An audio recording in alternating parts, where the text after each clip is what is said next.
Hey, and welcome to Friday Tech Tip. My name is Carsten Mielbach, and today we're gonna talk about how you control the rollout of updates on your team's Android room systems. So Microsoft has generated a new way of doing it. They have added 3 rollout rings. The first one is where you get it immediately.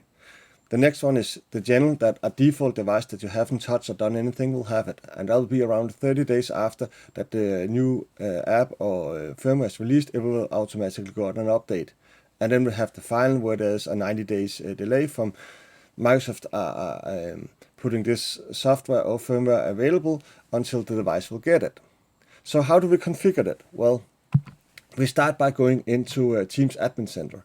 And in Teams Admin Center, of course, we go to devices and rooms that are running Android. Those are the ones we are working at the moment. So in here, as you can see, there's a new column saying automatic updates. And in this one, we have the option to find the device and choose whatever we want from this device. My recommendation is that you leave it on general, and you have a couple of rooms where you are frequently attending meetings in, so you can see, is it working, is it testing. You can do some updates, test the new functionality that are put into to the Teams app, for example, that you are installing on it, correct your documentation and all that stuff, and then in general have the general in all of them. So the way we go in and change it is, if we take a device here and we go into the policy, in here we have, in the drop down, we have the option to set whatever value is feasible for that room. So let's say we want to say this one should go to final, and we go down and click updates, and if we do a refresh on the Teams Admin Center, it will display that we are on final on that one.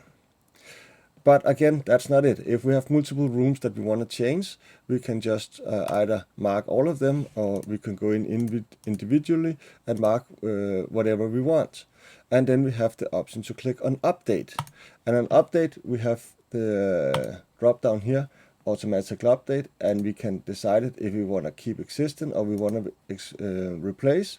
And then if we go in and say test, then we will replace all of the existing automatic update policies with test, which means that all of them are now set in to get the new firmware and software as fast as possible.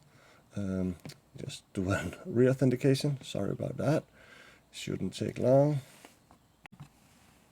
And now we are back, and all of them are closely set. It will just be a cloud moment, and everything will be set to tests. So yeah, that was a quick overview on how to set up your automatic update plans for your Teams room running on Android. Hope you enjoyed it. See you next time.